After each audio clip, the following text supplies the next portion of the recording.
All right, welcome everyone. Thank you for joining us for our Thought Leader panel on youth leadership. I am Miranda Taylor, the Director of Communications here at NYLC. We're really excited to celebrate Youth Leadership Month with you today as we discuss cultivating changemakers. I am going to turn it over to Madeline now, an awesome young person who's part of NYLC's Youth Advisory Council and who will be facilitating this exciting panel for us. Madeline?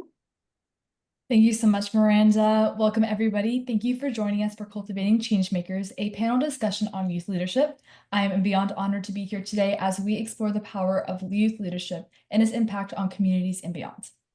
My name is Madeline Kayum, and I'm a high school junior at O'Reilly Tompkins in Houston, Texas. I am a first-year Youth Advisory Council, or YAC, member here at NYLC, and I will be facilitating today's panel discussion. At the National Youth Leadership Council, we believe that young people are not just the leaders of tomorrow, they are the changemakers of today. When given the opportunity, resources, and support, youth have the ability to drive meaningful change, challenge inequities, and lead innovative solutions to the most pressing issues of our time. This discussion will highlight the voices of national youth leadership experts, as well as the young leaders who are demonstrating courage, resilience, and vision as they create a better world. Today's panel brings together an inspiring group of leaders who will share their experiences, insights, and strategies for making an impact. We'll explore what it takes to cultivate leadership in young people, the challenges they face, and how we as educators, mentors, and community members can support them in our efforts. I'm beyond thrilled to introduce our four panelists, Faven, Jonavi, Syed, and John. Faven Tesfaye is a junior at Burnsville High School, deeply interested in the forms of advocacy amongst youth and in the intersection of service learning and environmental equality.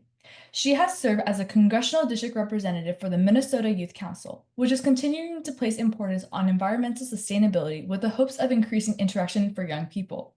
She is keen on equity for all minorities and have the right to speak out, and continues to help this mission as a youth fellow for her county's League of Women Voters. She's excited to interact with people across the country and to create a more interactive and sustainable youth-led future. Jonavi Rao is the president and founder of New Voters, a youth-led 501c3 nonprofit that empowers high school students to be heard and prioritized in politics. Since starting New Voters 7 years ago as a junior in high school, the over 300 directors and interns have civically engaged tens of thousands of high school students across 400 high schools in 39 states. She also serves as the director and founder of the New Voters Research Network, the convener of New Voters Collaborative, and a senior fellow at the Center for Democracy and Civic Engagement at the University of Maryland. Jonavi graduated from Harvard College in May 2023, majoring in government with a minor in music. Syed is passionate about learning, youth development, and community. Previously, he has worked for an education nonprofit leading professional development, service learning, and DEI initiatives. Within his own community, he is involved with local boards and commissions, participates in community gardening, and started a mutual aid group. As NYLC's Youth as Solutions Program Director, Syed is excited to learn and work alongside youth and adults to understand ways we can collectively make change and develop the next generation of leaders. Finally, Don Verway is an international school service learning educator with a passion for supporting those around him to develop their service learning endeavors, especially young solutionary changemakers. He is inspired by the ways in which we can collaboratively draw on a constellation of knowledge, skills, and disposition to regeneratively solve some of the world's deepest systemic challenges. He has an academic background in exercise physiology and neurocognition and holds a master's degree in climate change and development through the University of London SOAS. Please join me in welcoming our amazing panelists, and let's dive into this important conversation. Before we start, let's take a moment to hear from each of our four panelists to set the stage for this discussion. For each of these questions, each of our panelists will speak for 1 to 3 minutes, focusing on a key aspect of youth leadership, whether it's community impact, student development, or cross-cultural challenges. After that, we'll open the floor for discussion and audience questions. To start us off, I'd like to introduce Faven and invite her to share her perspective and background on the topic of community impact. Faven, the floor is yours. Hi. So over the last 2 years, I've gained a larger insight of being a part of community, not only a part of being on the YAC board, but as my role on the Minnesota Youth Council. And through this role, I've gotten the opportunity to create town hall events to try to hear the perspective of others, because oftentimes we get caught up in our own opinions and different parts of our own stories that we forget that there's a large part of other people's opinions and their valuable perspectives as well. So trying to actively reach out to your own community in any way possible, not only in like a high school student perspective through talking to your classmates or anything, but in fact like going out to different activities and sports and speaking to people in different areas. I just think it has allowed me to have a greater opinion and perspective, and I think it's a very valuable part in being a successful leader. Thank you so much for sharing that insightful perspective, Faven. Next, we'll hear from Jonavi, who'll be sharing her experiences with youth development as leaders. Thank you so much. I couldn't find the unmute button. It's super exciting to be here, and NYLC does such fantastic work developing young people. So I'm really excited to be amongst such fantastic panelists. So when it comes to having young people recognize and embrace their potential as leaders, I think that as was generously introduced, we work primarily with high school students and those aged 14 to 18 in developing their leadership skills and becoming lifelong civic participants. But our team is completely youth-led. Our full-time staff are 26 and 24 years old, and everyone else is between the ages of 14 to 22. And I think that the big thing when it comes to helping youth recognize and embrace their potential as leaders is trusting them with meaningful leadership opportunities. I don't think young people are very aware. Like they're the most aware that young people have ever been at that age, and they know when they're being given like fake tasks. And I think that's why it's really critical to when it comes to like, are you building an outreach plan to reach young people? What if you pass the initial drafting of that, or you have your initial brainstorming meeting with young leaders, and then you pass it off to them to say like, okay, do you want to think through what the next steps are? Obviously, there are so many things, and I include myself in this, that we have to learn, that young people have to learn from older adults or older people who are more experienced in organizing. And I think that that's part of helping young people recognize and embrace their potential as leaders. You know, when I was starting New Voters out, it would have been very easy for my mentors or even my high school teachers to be like, all right, like I'm going to write down what you need to do to get every student in your school to register to vote. But instead it was, I created that plan, and then I got really valuable feedback and candid advice from the mentors in my life. So I think part of it is mentors who really invest their time in young people and really invest in, giving that feedback, but also as a mentor, being willing to let go of being part of that initial process. I see this every day at New Voters, even with our full-time staff. And I think this is probably just like a management challenge. And so kind of applying how people think about managing adults to how you think about recognizing and empowering young people as leaders. So you have a task, you know that you could do it faster than your new hire, but you still give it to them anyway because you know that that'll make them, in the long term be able to do it. And I think that's the same exact thing with young leaders. And also just instilling in young people that, you know, when it comes to organizing other young people, you are uniquely positioned to be the best at doing that because you are a young person. And that's the same to go with any community. Like my mom is the best person at organizing South Asian women in their 50s in the like suburban Pennsylvania. And in the same way, like my friend is the best at organizing like dodgeball players in DC. It's, I think that we are the best at organizing our own communities. And when you have programs that serve young people are the best at designing that. So with the support and guidance of older people. So those are my big things. It's like give them the opportunity to be leaders and provide that guidance along the way, and also empower them with the knowledge that they are the most equipped to do that leadership of their own communities.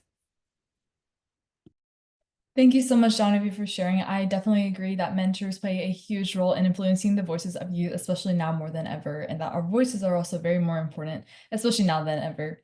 And then last but certainly not least, Syed, actually, we'll hand this question to you, and then I'll actually be asking the exact same question to John because you're both educators in this field. I want to be asking you guys on your experience on international service learning. This question goes to John. How has your expertise on cross-cultural challenges impact you as an international service learning educator?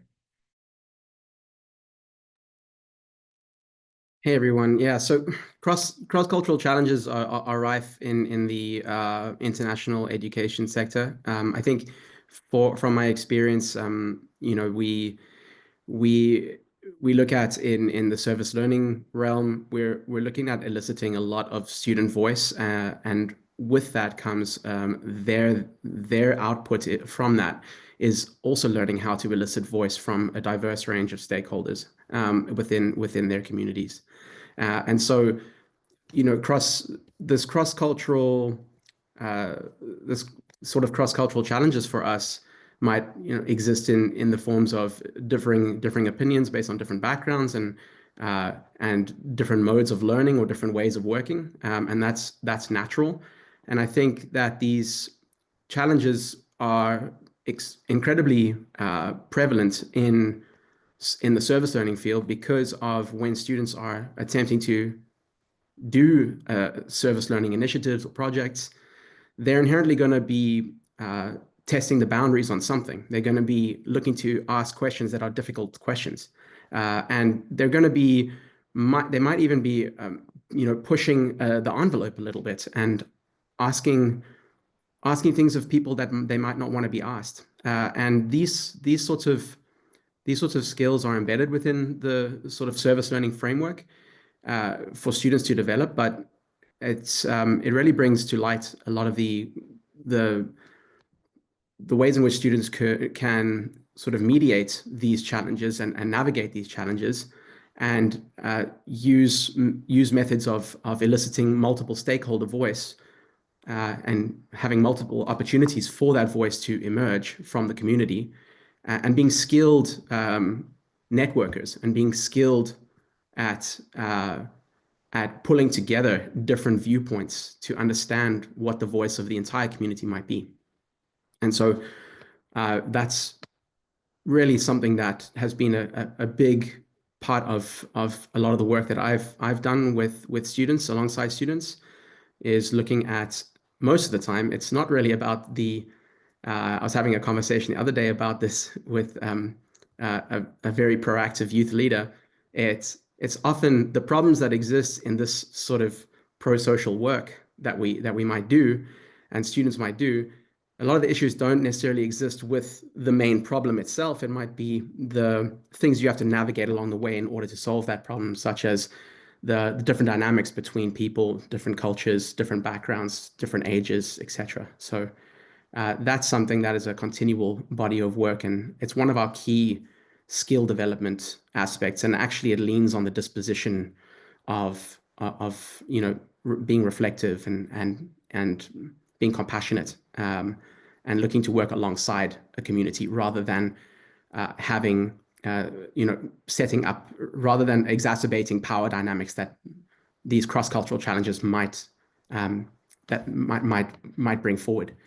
So it's really about flattening that sort of hierarchy and looking at it as a community as a sort of community hub model where students are really eliciting voice and all voice matters.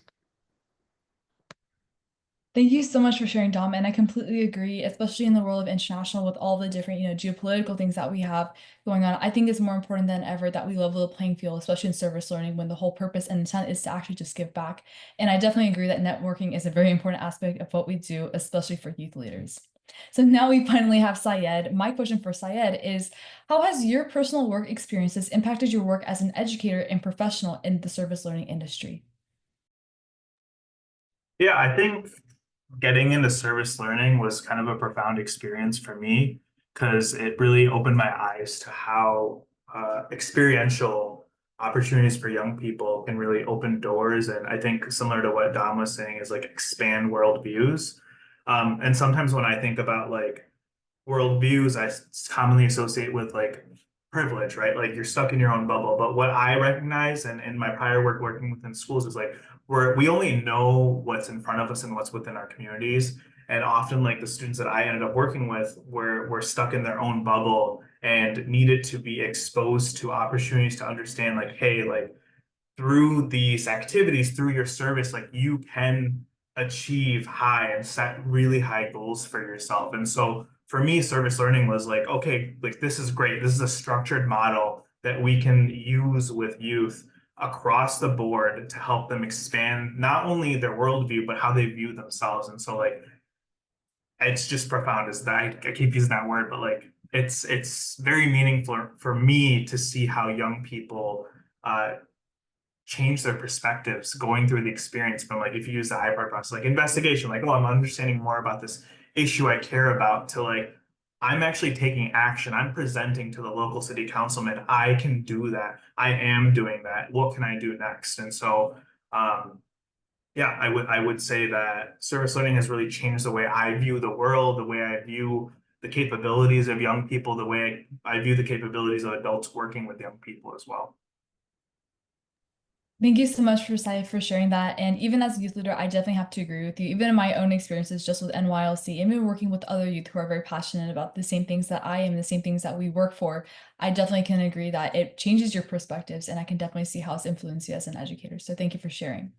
So first of all, thank you to all of our panelists who shared. And now we're going to move on to asking the panelists questions that are specific to their niche areas of impact and focuses. And then at the end, I'll end up opening it up to the audience to ask some of their own questions. So that way we get a roundtable of everyone's opinions and thoughts. Okay, so I'll just, some of the questions will be directed to two people. So you guys can coordinate to see as to how you'd like to answer. And then we'll quickly go through these and then we'll move on. Okay, so the first question I'd like to ask is going to go to Jonavi and Syed. The question is, what specific strategies have you found effective in helping youth recognize and embrace their potential as leaders? We can start. Yeah, you can go Syed and then Okay, Jonavi. yeah, I unmuted Alco, it's only fair. Well, so in the past, I worked for communities and schools of Michigan. And so a lot of my work was based around targeted supports for young people who weren't really engaged in the classroom or engaged in the school. So a lot of it was just building up confidence to be engaged in the classroom. And so from my experience, youth leadership for me has been focused on connecting young people to their communities, whether it's in the classroom, facilitating reflection. And so using service learning is a great model because it helps provide, again, like I said before, that structured approach to build tangible skills and to interact with the world. At the same time, I'm recognizing that everyone's experiences are different in the world. And so for me, it's important that we build leaders that we're also giving young people the tools and language to not only understand the world, but also speak about their experiences, right? We talk about systemic issues. It's one thing to experience them, it's another thing to describe what you're experiencing. And then it's another thing to build upon a service learning project that is addressing or advocating for those issues. And so I think that, we need to provide tools, provide the language, and that helps build the basis for young people becoming and embracing themselves as leaders. Yes, and I'm realizing I kind of answered this question the last time I spoke, but I can expand upon Syed's really, really great points, which is that like when it comes to I started New Voters when I was a junior in high school as a high school club, and now it's my full-time job. 8 years later, I'm 24, and I was able to do it full-time through high school and well, not full-time, as much as you can do it full-time, but doing it through high school and then through college. And I took a year off and I worked on it, and now it's my job, which is beyond exciting. And I think that when it comes to talking to young people who have similar, whether it be a nonprofit or an organization that they're in leadership on or a club that they're a president of when they're in high school, and kind of like trying to extend my experience continuing with that work past high school, because I think that that's a reality that we have to grapple with, which is that like when students who are going to college apply to college, the bulk of their application is usually like service related.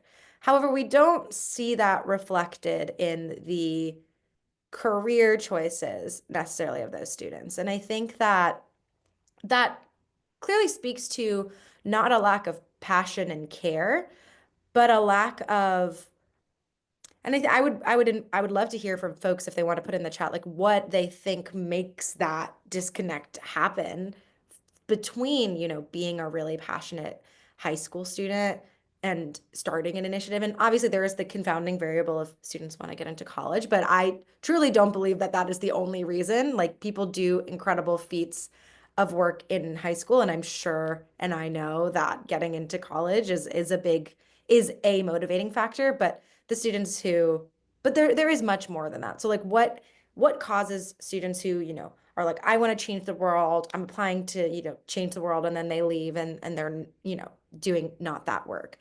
And I'm not even speaking about doing it as a full-time job. I'm talking about like being a leader in your community outside of your full-time job, or even just doing service.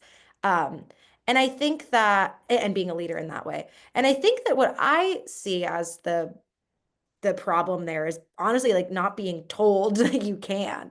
I think that colleges they should be not factories, but they should be spaces of encouraging leadership and public service, but they are places of, and they should prepare you for the world, but the way that they currently prepare you for the world is by, how do you, you know, write a cover letter, and how do you get a job, and it's not like how do you stay involved in your community. And with all of the literature about how young people who have purpose are happier and more fulfilled, that is clearly something that we should be teaching students to do, rather than just like how do you, and obviously like it's a tough time to get a job. We should still be teaching people how to do that. But like, how do you maintain that purpose, and how do you continue to have that beyond? Because all of my friends did more like every single one of my friends who are not, working at a nonprofit did more service when they were in high school than they do now. And that is crazy because in high school, let's be honest, you have so much less time in high school than you do post grad. You like wake up at 5 or 6 a.m., you go to school for 8 hours, you have clubs, you have sports, you have music, God forbid you have a job, then you come back at like 9, and then you do your homework, and you have to, maybe you're seeing a friend, you have family obligations, you go to sleep after midnight, and then you wake up again at 6 a.m. And somehow we do more service when we're that age than when you recently graduate. And I think that that disconnect is not in adults, but it's in your youth. It's in that lead up to being post grad, of how do you conceptualize continuing to do this, and what are the benefits of continuing to do this? Because I truly mean it when I say, like, when I talk to my friends and I see who's happy and not, it is the people who have service in their life and the people who don't. And maybe that is a gross reduction, and I'd really love to hear from other people who, maybe are in this yuppie stage, or are recalling it and feel that as well. And then also for like the high school and college students on the call, like, do you feel like you're being told that you can have this in your life continuing forward in a way that's not your full-time job? And are you told that you can be a leader in your community as a young person? So I absolutely love that. And I am actually currently a high school junior. And I even think about like as I apply to colleges, it's actually very, very true. A lot of the people that I know who are in high school currently are like very much involved in service learning. And sometimes I think about it too, like when you go into college and you get a job and things, like how are you going to keep up with these initiatives? And you're definitely right, because the truth is like most kids actually do not. Most of them just kind of leave it behind. And we're kind of taught in the education system to focus on more practical things, like to study economics and like financial stuff, and really just like get a job that we think is practical and good paying. But I would really, really love to see like more youth doing this kind of stuff that you do, Janavi, which is, your job is something that has civic like engagement, it's meaningful, and it has something like really great. So I love to see more industries start to have that gear, and that's a really good perspective you shared. So I'll move on to the second question. This one is directed to Dom. And the question is, what are ways that you can empower youth to take ownership of their service learning projects or initiatives? Yeah, so thanks for the question. I'd like to maybe establish just something from my perspective in regard to this question. For me, at least, the core essence of service learning is student agency. It's built within service learning projects. It's dare I say, the the purpose of it in many ways, besides the impact that it can have on the community. Simultaneously, one of the major purposes is to drive student agency in the classroom and beyond. So service learning projects are and should be student owned, and therefore a project cannot be a service learning project if it's not student owned. And so my questions that arise then from that are, who might be owning projects if it's not student owned? Is it maybe instructive educators, perhaps prescriptive parents, administration or leadership? Yeah, absolutely. Oh, sorry. Yeah, sorry. Yeah, What I think what impacts might there be if the learning, not just the service learning, but learning in general, is not student owned? We can take this beyond the service learning realm as well. And these questions might be an opportunity for us as educators to reassess the way we're approaching service learning and what student agency really means in terms of that. I certainly agree. And yeah, I think the question is brought on purpose because I think like really what we're trying to see is as an educator, we're like produced in different like education fields. And for example, in schools, I can speak from my own experiences, that like in the classroom, there are already lots of service learning initiatives that students are merely expected just to participate in. But I think the question really considers like even as an educator, what are specific ways that you can empower kids to like take a more hands-on, like autonomous approach to their own projects, if that makes sense. Oh, absolutely, yeah. So I was kind of establishing that perspective just because that is my philosophy as a service learning educator. And I also recognize from the question itself that empowering youth to take ownership, that ownership happens at multiple levels as well, right? So for example, we might have a scenario where there's the least amount of ownership, right? There's a set pathway in the service learning project or initiative. There's no flexibility or room for agency or even personalization of learning for students along the way. So teachers in that case would prepare, teach, instruct the direction of the projects. And when done, when you do that for the entirety of a project, very few students buy in overall. We might then get a scenario where there's slightly more ownership, clearer pathway, some flexibility for students. Teachers are using maybe inquiry-based learning and project-based learning to structure projects in ways that supply a framework for learning, and it enhances engagement in the project. And then some students, at least more students, buy in. And thirdly, I'm sort of thinking as well, really about the high ownership level. What does that really look like in terms of the approach? And this is more in my experience, a co-crafted and a co-constructed pathway where there's lots of flexibility for students. So teachers set an investigative scene.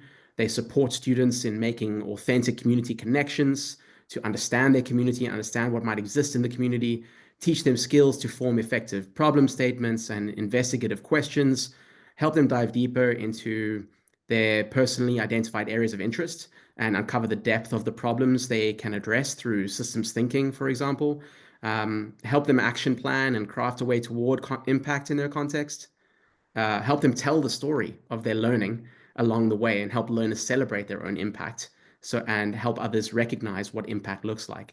And many students buy in this sort of model where there's multiple modes of expression and multiple ways in which to engage. And so we might need to create a bit of a gradual release of responsibility from the educator's side, where the pathway might include the teacher rides the bike first and models it, then students ride the bike with assistance, and then they can ride it on their own, and then that's all done with teachers in close proximity to guide, mentor, co-create the learning journey alongside the students. And for me, it leaves me with a question of, which ownership level are your students at? That would be the first step, is to identify what sort of ownership level are they at, and what strategies might you be using or could you use to elevate ownership, engagement, and buy-in. Remembering that student ownership often goes hand in hand with teacher release, a release of discrete outcomes. You can have standards, but not necessarily dictate the way in which learning happens. Also, the release of perceived required outcomes, because there's a lot of perceived outcomes that actually don't exist.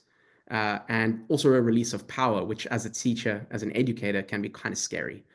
And so it requires stepping into more a sort of a learning guide role rather than a teaching role, and adapting to students' needs and navigating the best learning pathway alongside students, and getting them to take ownership of their learning and therefore sort of, feeling a lot of agency through that. And so meeting each child where they're at. Some might need a nudge, others might need some hand holding, others might be doing it on their own, and others might be ready to take on the world. Thank you so much for sharing that. I really appreciate the perspective, especially as a youth leader. And I also really loved your analogy with the whole bike riding. It's even like a parent, my mom used to use that when she talked to me. She said, sometimes it's hard for parents or educators to nurture someone to a point of just letting them go on their bike. But at the end of the day, learn by experience is the best way to really learn anything, especially with service learning. So thank you so much for that. Our next question is going to go to Syed, and this question is, how do you ensure that youth voices are prioritized in planning and decision making? Yeah, I think the biggest thing is planning alongside youth. So I think NYLC has a great model, not just saying that because I work here, but having the YAC to help design our programs, give us feedback, to be on the board. So I think it's really important that you're looking at not just ways that voices are included, but that youth have power in the room as well, right? So it's one thing to give someone a voice, to be consulted, but I think it's another thing to have a power as well, because they're your audience. And so if I'm designing this program for youth to participate in, it's an adult designing a program for youth, and I'm going to put down and design it based off what I think. And I need my co-conspirators, young people, to design alongside with me so that it's not only created for you, but it's created with you. And so I think that it requires equal partnership. And I think something that Dom had said about the continuum, right? It's not going to always look the same. Sometimes I'm going to have to make a decision that's going to be best for the program, but I'm also going to need to hand that power off to the young people to work alongside me too. I think it's a really difficult thing to do, to ensure that it's not just youth voice. I think just ensuring everyone's voice is prioritized in planning anything, I think, is one of the most difficult things to do, because it takes a lot of balance and care, and sometimes people don't feel heard, sometimes feel like they're heard too much. And so I think, really it is bringing everyone to the table and making sure everyone feels comfortable with what we're moving forward with, and also being comfortable knowing that not everything is going to be happening the exact way that we think it's going to happen. So, yeah, so I would say, I don't know if anyone else has any thoughts. I can go. I think Syed described it perfectly, and I think being involved in many different things, I think the best thing I've seen is the adults in the room trying. So it doesn't always have to be perfect, because a lot of us are so used to having one certain way of teaching people or having interactive ways, but collaborating with young people in order to make a successful program or activity is the most important thing. To constantly ask for youth opinions throughout the thing, so they have feeling and insight in it, and feeling like the thing created is for them, is by part the most important thing. And whenever I do see adults trying, it makes me feel so much better, because I know they deeply care about the different programs and how they're purposely trying to gear it towards young people. So that constant sort of trying and collaboration is one of the most important things I hope to see every adult can do. I completely agree. Thank you so much for sharing, Faven. Yes, adults especially, you guys have such an important and critical lives into nurturing us into the leaders we want to become, and especially supporting us in things that we're hoping to do even now. And yeah, absolutely. The next question actually goes to you, Faven. The question is, what are the most common barriers youth like yourself face when trying to lead change, and how do you overcome these obstacles yourself? Yeah, I think one of the hardest things is the stigma that many different programs have of not trusting young people's opinions through it. And I think we've gotten a lot better, thankfully, but there's often times when walking into the door and me emailing someone and them thinking that I'm older than I am, and then they see me and they're like, actually, I don't really care to hear your opinion, is something that is so unfortunate, but is something that we continue to see. But I think now more than ever, young people are increasingly trying to learn more and try to better themselves and different programs and areas, growing with the knowledge that young people are doing, I think is something that we must continue to do forward, and still an unfortunate struggle that we face. But hopefully, as more young people push through those doors and create better opportunities for a future generation, it won't be an issue soon enough. But yeah. I definitely agree. Thank you so much for sharing that. And yeah, and the next question, I think this one will go to Janavi again. And the question is, how do you address resistance from adults or institutions in creating space for youth leadership? Yeah, I mean, Faven, I think that you touched on, is it Faven? Right? Okay, great. I think you touched on this really well, is that there are, when we have a research network of students who write research on high school political behavior, and they're all 19 and under, and we've gotten accepted in peer-reviewed journals, and we, as a point, don't say the name of the age of the authors. We don't say like their affiliated institution is the New Voters Research Network. It's not, their Conestoga High School or whatever. And I think that while there is an appetite for proximal leadership, and there's always organizations that want to say like they have young people, represented. It's very different in action, because I think that there is just like this overwhelming opinion that like and maybe like people have young people in their lives, and they're like, oh, they're so irresponsible. Like I have to always tell them to like blah blah blah, and I think that that colors like their impression of how those young people are professionally. Um, and I think that it's like an unfair generalization, because like anyone in their personal life, like my dad in his personal life, you could say all sorts of things about, or like my mom, about in terms of how responsible they are on certain things. And I think that there's like this unnecessary adoption of like young people extending that into their professional sphere. And like I'm not gonna lie, there are things that I as a young person just don't know how to do because I am young. Like I don't know how to file our taxes. Like I simply cannot do that. And like I didn't go to school for it. So how would I know how to do that? And I don't know how to, build a account. What is it? It's like a chart of accounts. That was something that like I was like, oh, we need to do this for the nonprofit. And just because like by nature of being young, I don't know how to do those things. And that doesn't mean that but I do know how to organize other young people, and I do know how to like build a strategy for that. And again, was taught it. And I think that like it's important to know what are the things you can do. And I also think young people, and this is like this is something that I have learned. I think something that young people do that honestly is against us is trying to seem like we know more than we do on the things we don't know about. Um, I think there are infinite things that we know a lot about, and that includes, you can figure out how to do a chart of accounts. Like I firmly believe, like, there was someone in the chat who was talking about like biology or like neuroplasticity. Like you have the more capacity to learn how to do things, not even at 24, at like 18 or 16. Um, but I think that like whenever I think that like it is actually very powerful to say like I don't know how to do this, or like I have a lot to learn. And I think that adults would really benefit from doing this as well. And I guess I'm an adult, but I think that like, people would benefit from saying like I don't know enough about this to really speak on this. But when it comes to folks discounting young people, I think the best way to show that is that's why I think it's so important to have youth-led organizations. In youth-led organizations, young people are given more opportunities because by nature of being youth-led, you trust young people.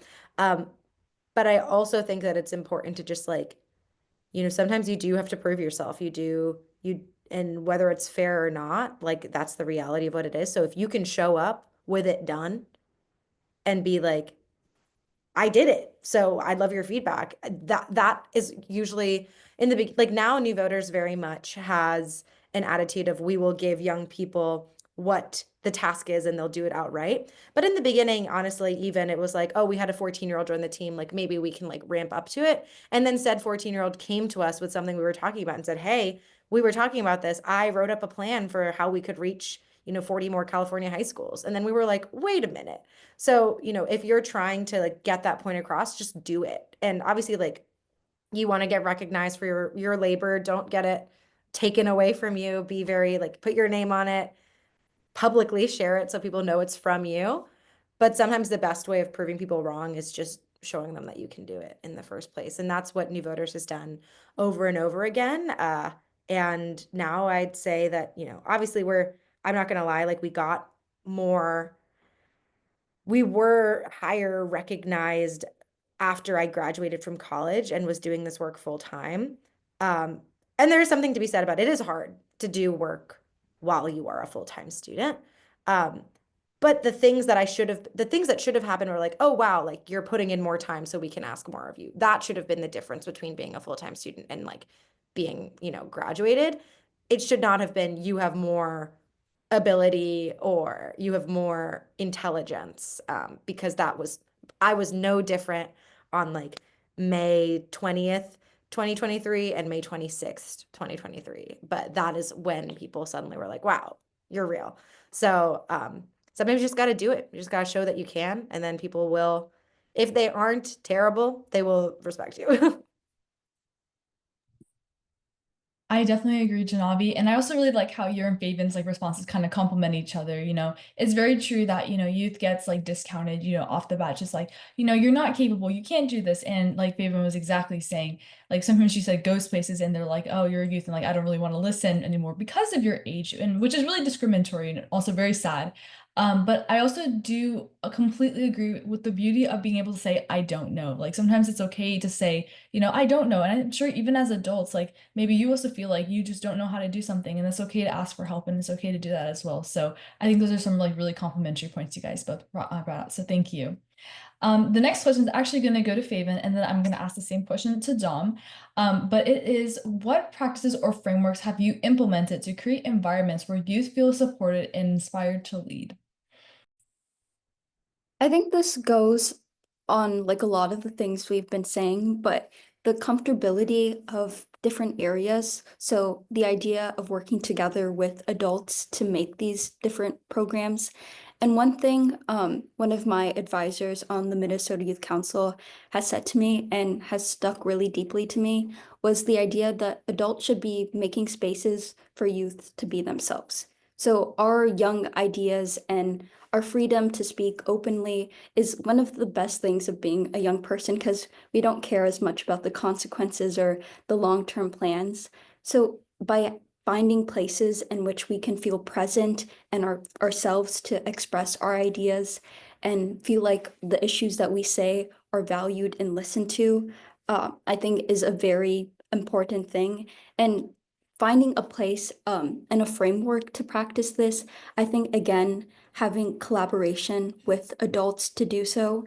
And I also find that people that are not much older than you, so like college students working with high school students, can also be a very valuable collaboration between not just a full-on adult, but someone who has been in the same shoes not far before you, and trying to create something and then creating like a path forward through that. So like a high school student or middle schooler talking to a college student, and then this college student talking to an adult, and having everyone work together in order to find the perfect mesh between how everyone can feel successful in the areas that they're working with, but they can actually make change. So like having youth express their ideas and then having the adults try to fulfill them and help us get there. I think that's a very important way in which service change and change makers are built and continue to succeed.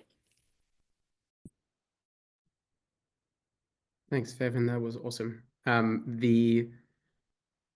I'd love to give a little bit of context in trying to answer this question. A lot of the work that a colleague of mine, Shea Asensio, and I are busy working on for the last couple of years is something we're it's our sort of organization called Serve Cerebral, and it's looking at the intersection of educational neuroscience and community action. And we're investigating the sort of the why do we engage in service impact and pro-social work on a neurological level. So we know that all these modes of impact influence our community outside of ourselves, but also we are trying to extend on this by wondering what it does to the person or the learner in terms of their brain development when and their capacity to learn and their capacity to engage and connect with their community when they're doing this type of work, and what changes happen in the brain when that happens as well.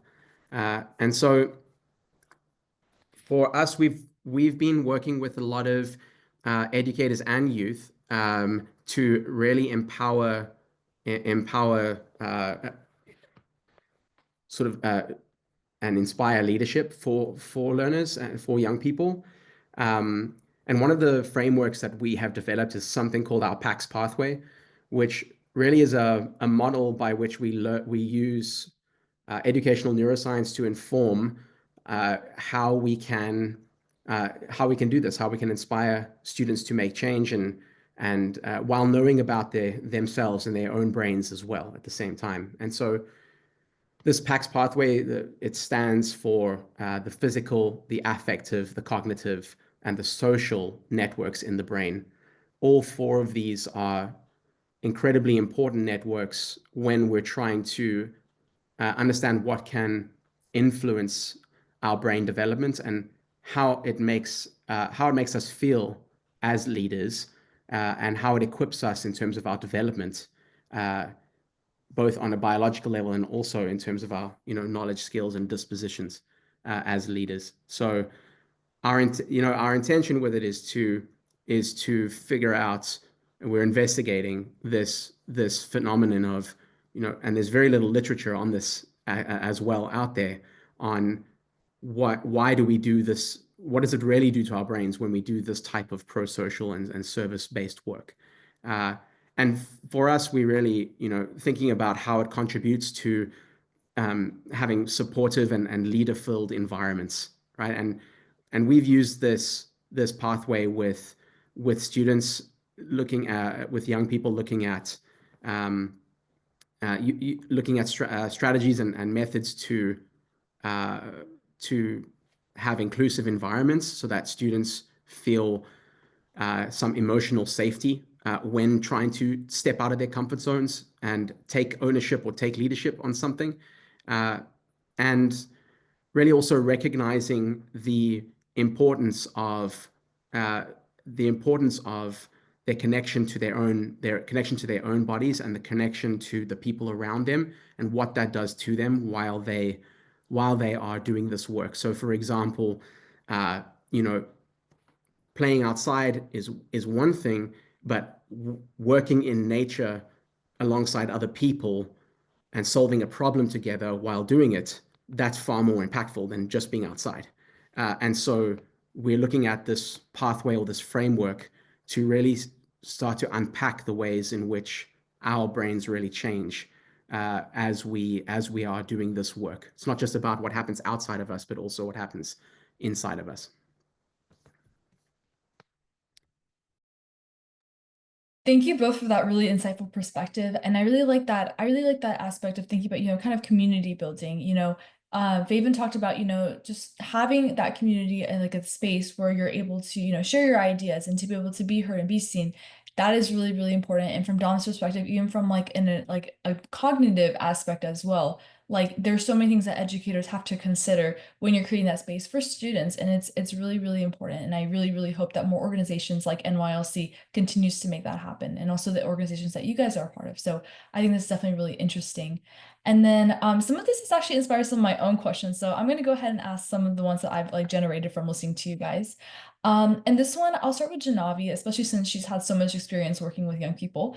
I know you kind of touched on a little bit about how you're talking about a 14-year-old and how she felt inspired to be able to understand a little bit more about what the voter network was about. And my question is now, can you share a specific moment when you saw a young person realize their leadership potential, and explain a little bit about what you think sparked that transformation from your perspective? Absolutely.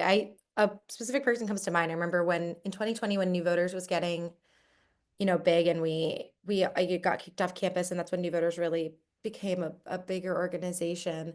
We opened up our application, and we had like over 100 students applied to like be interns at New Voters. And there was a student named Catherine who joined, and she was too shy to speak in her like 4-person team meetings. And she was, 14 or 15, and she wouldn't, she was too nervous to speak, which it was, scary to be amongst a bunch of older students who were, up to 18 years old. And by the end of her time at New Voters, 2 years later, she was running trainings with hundreds of high school students across the country, training them on how to run registration drives in their schools.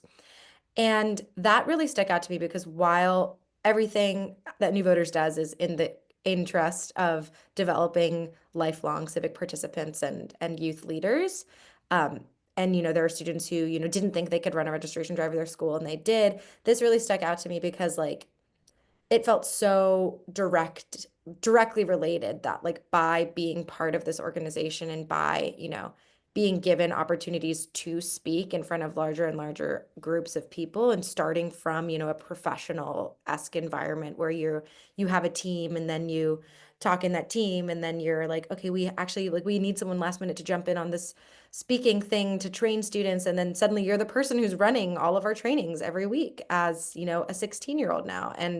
And I think that that really sticks out to me as seeing a student really embrace their, you know, and she knew that she was the right person to be. She wasn't like, I'm the wrong person to be leading this call. She knew that she was the right person to lead the call because she knew the programming, and she knew that, she was talking to people her age, who would really benefit from hearing from someone their age. So I think that like that really speaks out to me as a time that I saw a student really come into their own. And even myself, like I wanted to be a musician uh, up until the 2016 election when I started New Voters in the aftermath. And I remember being so nervous to like reach out to my administrators to ask for like a list of, the eligible high school students. And I remember I kept telling my dad, my poor dad, I kept telling him over and over again, I'm like, they're going to say no. Like, he's like, oh, you should ask like the student council president if they'll join your team. And I was like, they're going to say no. Like, that's embarrassing. I don't want to do that. And he's like, just do it. And I remember the first time that I just did it, and it wasn't the end of the world. Like, they all said yes. And even if they had said no, it would not have been the end of the world at all. It would have been more embarrassing to not try. And I think just like repeated exposure to that honestly made me realize that, it's actually, I think that you're taught as a young person, well, you're not taught, but like society tells you, and your, peers tell you that it's like not cool to care. That in fact, it's like uncoolest thing in the world to care a lot about something. Um, and then as you get older, you realize that people are actually searching their whole lives for something to care about. And if you're someone who already has a thing you care about, you're the luckiest person in the world. And I think that it's really tough as a high school student to be seen as like that, you're that political girl. Like you're the one who like always talks about, pandas or, and it's like, actually, that's a gift. That's a superpower. Uh, and going into a space like New Voters or like NYLC, where you're not only encouraged to have those, passions, but celebrated for having them, I think is the most critical step in realizing and coming into your ability as a leader. I absolutely love that. And I completely agree. Like I always like talk about this sometimes like with my friends. I'm like, not enough people care. And sometimes it is like so true. Like a lot of people are just searching for things to care about. And it's really amazing that, we're all gathered here because we all care about service learning, we care about youth leadership, and we care about making the world a better place in the ways that we can, whether we're educators, you're part of this organization, or your youth, or really anything. It's really, really beautiful. And I think it's amazing that we're all here for that purpose. So thank you. And really similarly, along the lines, I want to ask Faven, because she is a wonderful youth leader. I've gotten to know her in the past couple months. So I want to ask Faven, when did you start like classifying yourself as a leader? What was like that aha moment that you had that made you be like, wow, like I am a leader. I'm making things happen for the world and myself. Yeah. Well, before I get started, I want to thank Geneva because I feel like that healed something in me, just like affirming that caring isn't like something to be embarrassed about. Because I mean, currently being a high school student, I get nervous to like ask my teachers for like some help on a different application that I'm doing, and I just get too shy, but I appreciate that so much. And then for the question, I would say it's always hard, like defining yourself as a leader. And I mean, I also get slightly embarrassed, like when I talk about all the things that I've done, and I'm like, oh, wait, maybe I am. But I think one place in which like really affirmed it, ironically enough, was at the National Youth Leadership Conference last year through the NYLC. It was my first interaction with the NYLC, and I was asked to be a panelist over my time as a youth representative on the Minnesota Youth Council. And being surrounded by so many wonderful people that have made such great strides in youth leadership for their whole lives, and being considered one of them on this panel was a really weird thing for me. But throughout the panel and being asked different questions, I realized that I've experienced a lot that could like classify me as a youth leader. And I think not underestimating yourself is something that oftentimes youth leaders, like, it doesn't have to be in such big aspects, but just classroom leaders or school leaders through different school clubs that are making social change one step at a time is so important and creating such a larger movement. But I would again say, like, my time as a panelist for the NYLC conference last year really solidified it, being surrounded by so many other people and conversating with them afterwards just showed that my scenarios of life that I've lived have really given me the skills and tools to make me a leader. So yeah. I absolutely love that. And it's just one of the reasons why NYLC is just a really amazing organization. And I think being on the YAC, it definitely teaches us about that, like on the daily. So yeah, absolutely. And then to actually to finish up some of like our generated questions before we move on to audience questions and open it up to you guys listening. I actually was inspired to ask, we'll just like go in order, but some of us are big readers, so I'm curious to see like what have some of you guys, the panelists, have been reading recently that like maybe our readers might enjoy and maybe like follow along the same themes that we talk about here and support at NYLC. So we'll start with Syed this time, then we'll go to Dom, and then we'll go to Fabian, and then we'll go to Jonavi, and then we'll move on to audience questions. Yeah, I am notorious for not remembering the title or author of the book that I read. So I'll have to get back to you about the actual specific, but the book I am reading is about the Great Depression and acts of community that existed during the Great Depression. Oftentimes we hear about the New Deal. And so this book really takes a look at the perspective of how groups of people came together to take care of each other. And more specifically, it's an analysis of how women were often doing the work, but left out of positions of power within these community organizations that were happening all across the country. And so while everyone else is talking, I'm going to look it up and I'll put it in the chat. But it's just really, I think, relevant right now more than ever, looking at ways to organize and form community.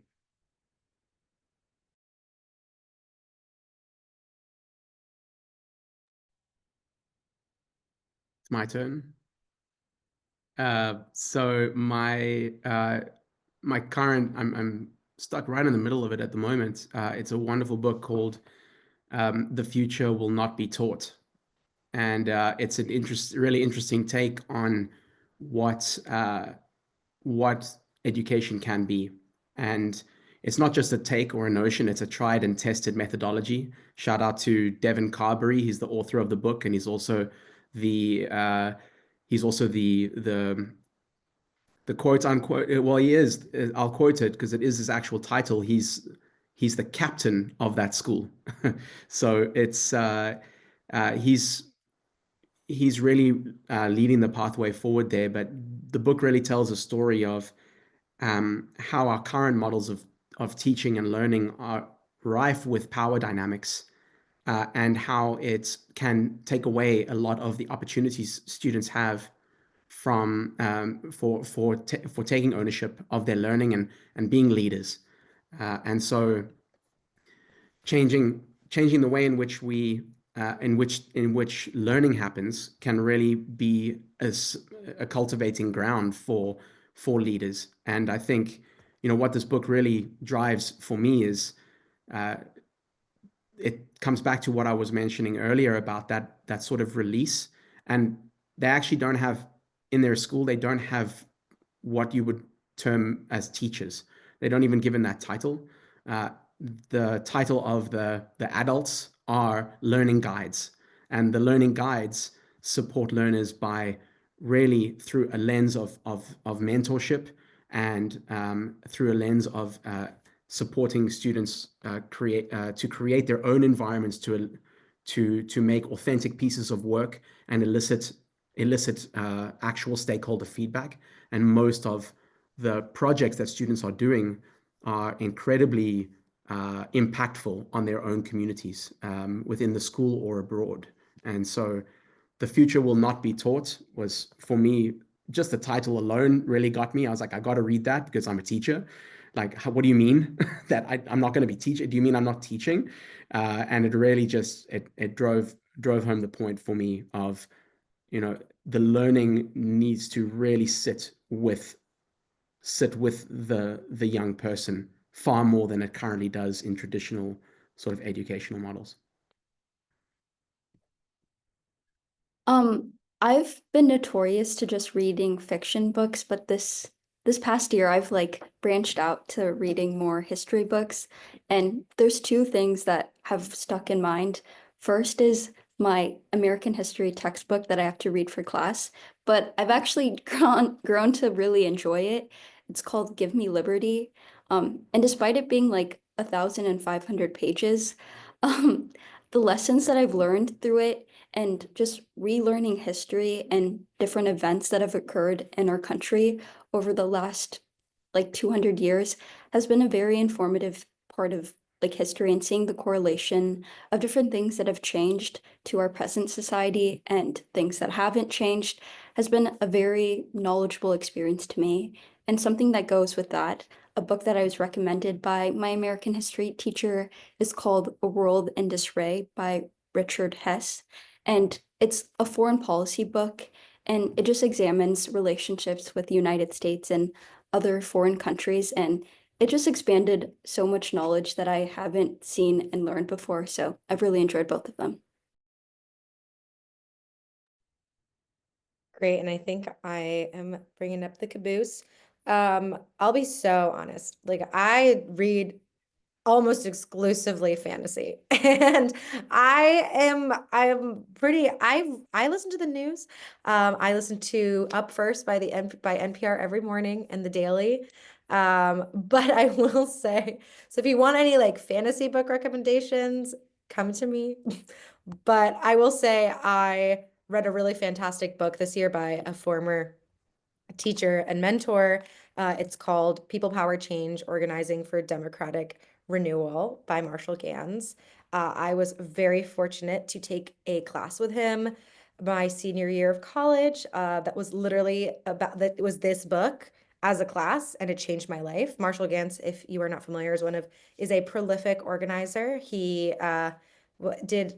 helped lead like the farm workers movement, and also was a big part of the civil rights movement, and helped did Obama's organizing work in 2008 as well. He is truly a giant in the organizing space. In this book, I'll put the name in the chat, is really, I think, encourages us to look at organizing, and I think that we can extend this to service leadership, to as like, it struck me that, like, when you think about creating change, a lot of what I see right now, especially amongst my peers, is like it's very much driven by feeling. And I think that this course and this book really encourages it to be strategic, and the fact that we have to be, every movement that has been successful has always been driven by strategy, and I think that it's really meaningful, and I think something that anyone who wants to create change would benefit from. So I really love that. But also, yeah, I read a lot, and I read a lot for fun, and that's my truth, and I'm happy to have it. So Thank you all for sharing. And I'm just like looking at the comments and like, wow, we have like a lot of readers in the audience. And it's amazing to see the different kinds of like books that you guys are reading, whether it's fiction or like even nonfiction or just like, you know, different types of reading. And I can definitely agree with Fabian because I also have a textbook that I'm reading for APUSH right now. And I've actually kind of like started to enjoy it, like while making connections between history. And it's amazing, like the amount of things I actually don't know about our country. So it's really cool. And I think like so much can be got from reading.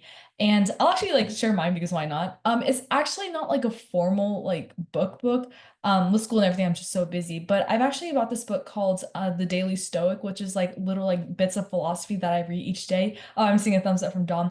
Yes, Ryan Holiday, he is like an amazing writer. I was introduced to him by my dad. And every single day I just read like a page, which is dedicated. It's kind of like a devotional style.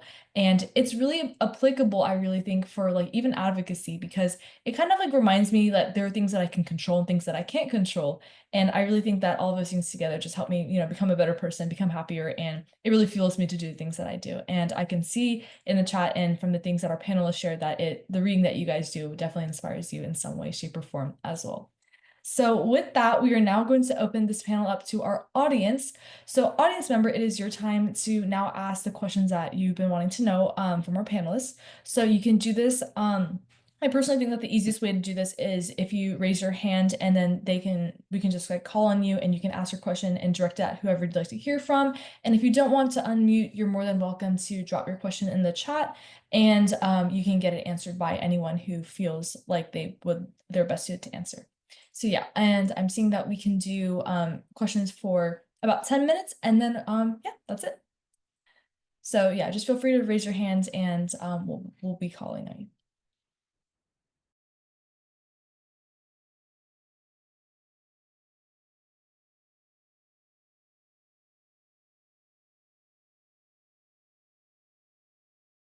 I can read the questions out loud as I see them pop up in the chat. So Don Johnson's asking, what are some of the most effective strategies you've seen to improve student attendance and engagement? I assume, Don, maybe you want to specify, do you like want someone specific to answer it or maybe like anyone can answer this question? And after this, we'll get to Jesus. We can go from there. Anyone. Okay, so anyone who feels like you can best answer the question, feel free to unmute and respond.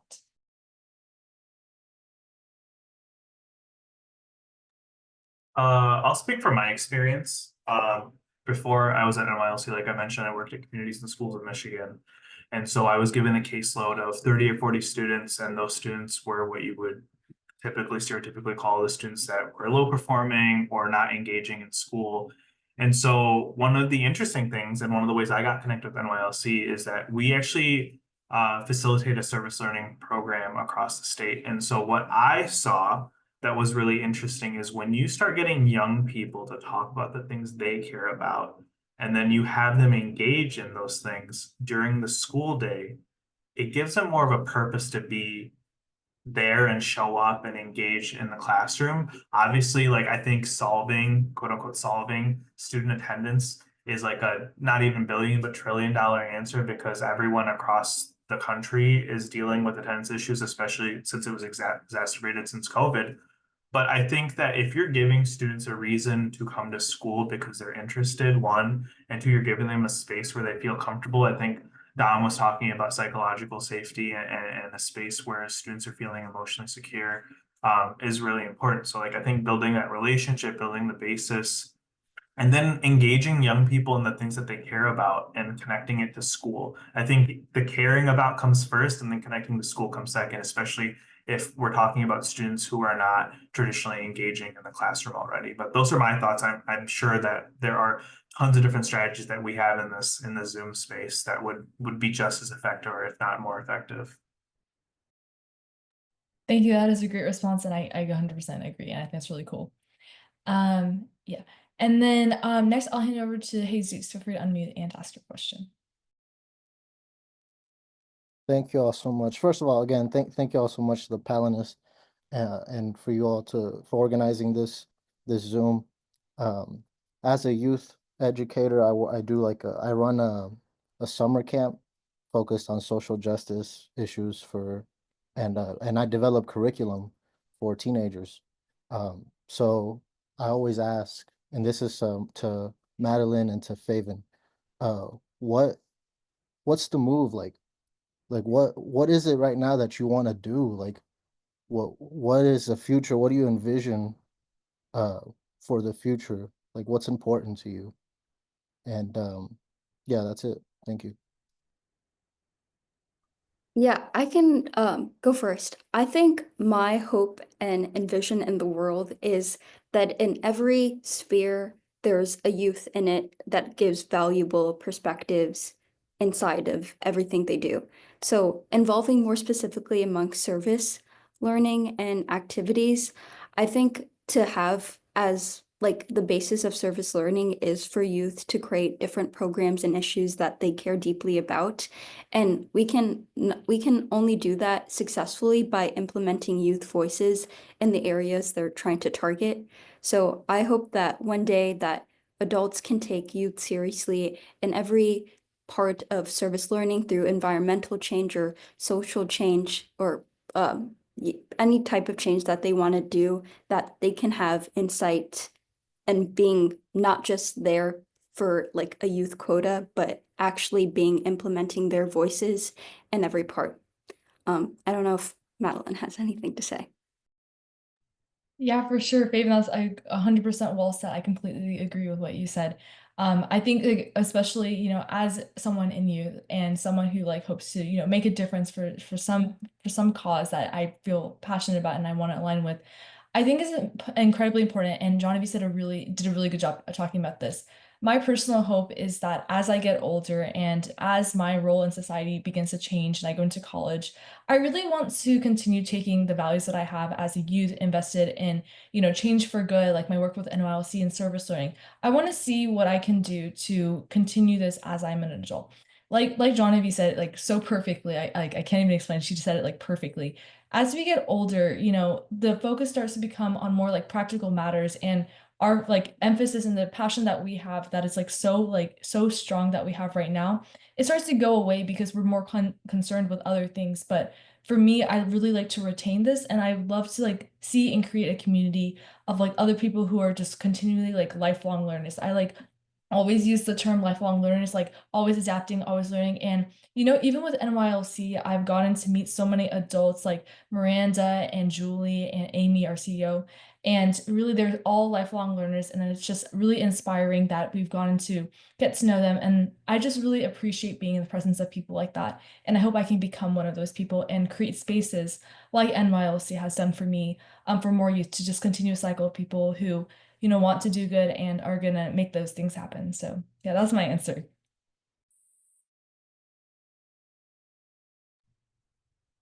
Thank you for asking. That's a really good question. And yeah, I see another question. So this is from Kelly. She says, what are the most effective ways you've seen young people move from learning about an issue to taking meaningful action, and how can educators and organizations best support that journey?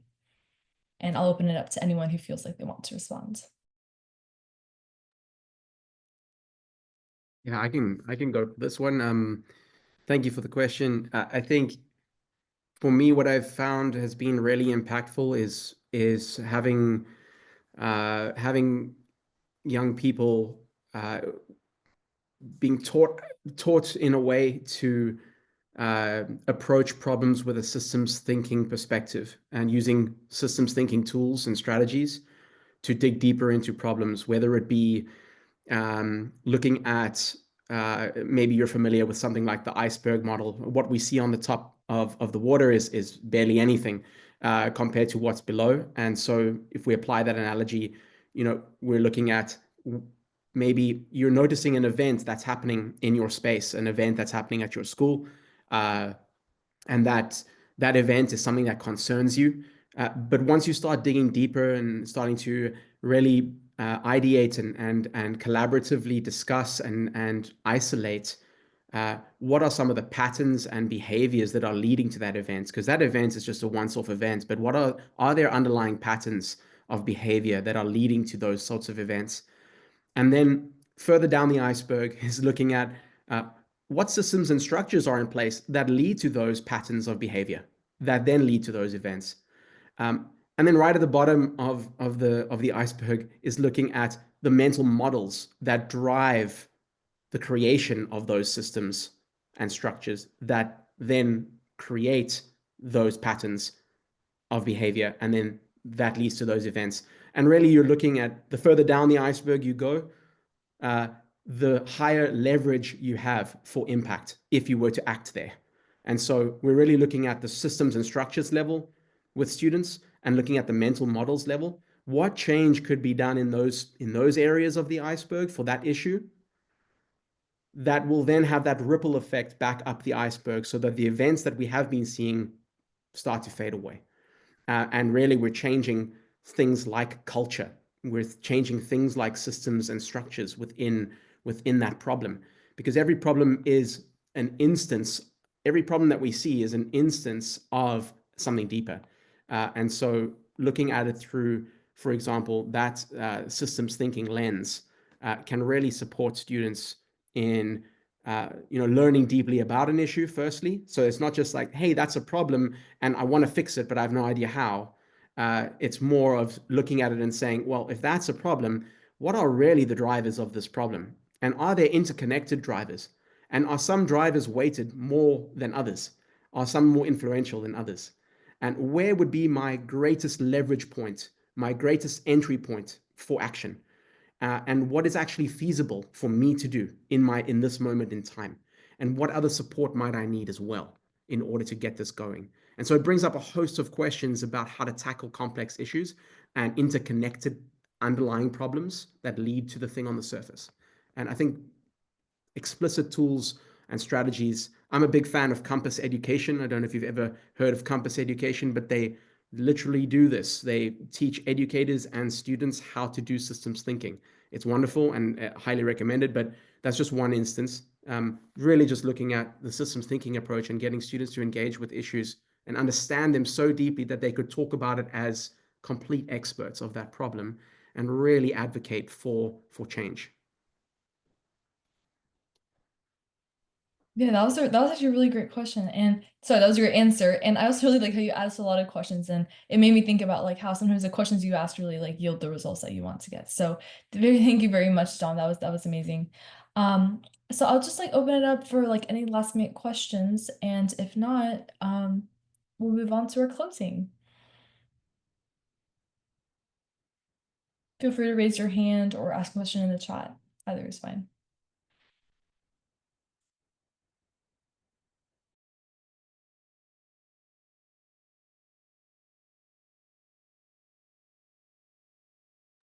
I'm not seeing any more questions, so I think we'll move on to our closing remarks. So all I have to say, this is actually my first panel I've ever facilitated, and all I have to say is like, wow, I've learned so much from all of you guys.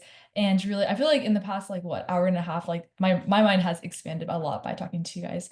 So first of all, thank you so much to all of our panelists for participating. You guys did an absolutely amazing job answering our questions, supporting our audiences and things that we care about and things that we want to hear. And thank you for obviously coming to support NYLC and all that we do. We were able to get the diverse perspectives of a student, educators, and nonprofit founder, and obviously an NYLC staff member. And it's clear that with these three groups of people working together in the future, anything is quite literally possible. So as we close out, I'm going to ask one last question to each of our four panelists. And yeah, you guys can why don't you guys popcorn over to each other this time? So the question is going to be one final thought or piece of advice for our audience. So we have people from all three of our groups in the audience, but yeah, just provide some advice or just like a closing thought. And I'll pass it over to Faven to start, and then you guys can go from there. Yeah, thank you so much for having me speak, and thank you all for showing up and listening.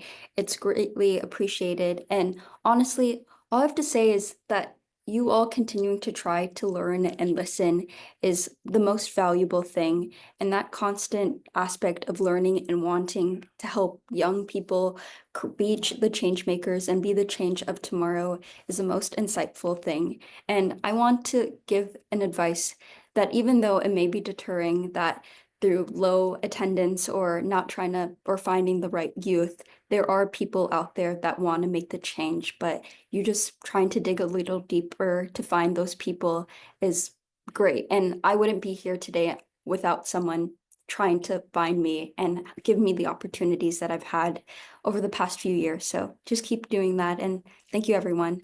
I'm going to pass it over to Sayad. Yeah, I think a big piece of advice, it's a two-part advice. I think as adults, we have to grapple with our sense of control when it comes to service learning, especially giving power to youth. And so I think we always are trying to prevent mistakes, and we need to recognize that the best instances of learning come from making safe mistakes. And I don't want to only apply that to youth. I think as adults, we also need to be comfortable with making mistakes.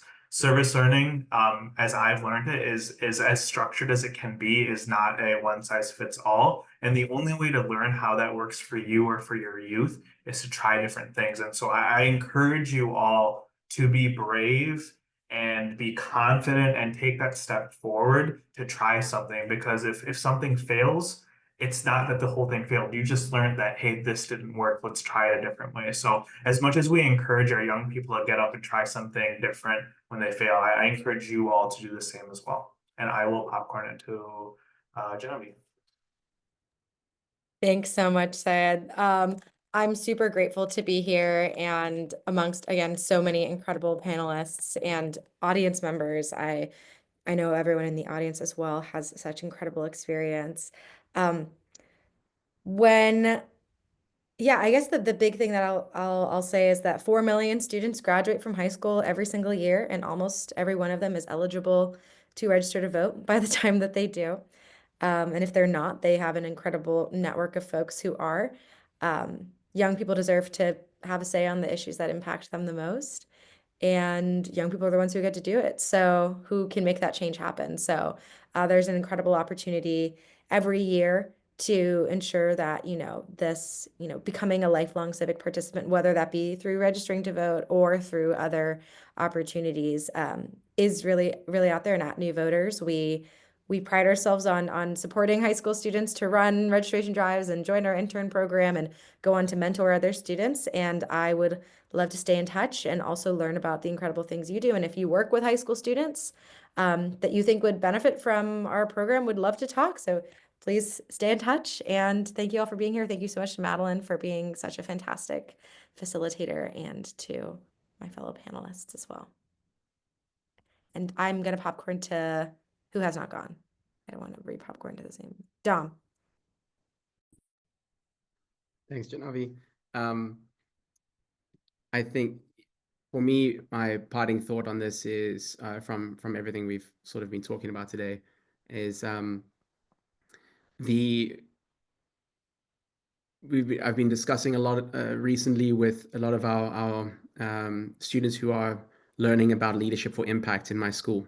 And one of the things that we've been talking about recently is that the future is not set and it is youth owned. Those two things are becoming increasingly more evident. So when we're considering either as youth or as educators or adults or leaders in different spaces, how do we put youth at the center of that? Whether it be sort of a decision-making area or having the ability to have their voices be exhibited and heard and included is one of the big pieces. And so my question, I think, for that is to really think about, if you're thinking about positive change in this respect and putting youth at the center, if you had, what tools do you have in order to get that going? How could you, what action strategies might you put in place for that to happen?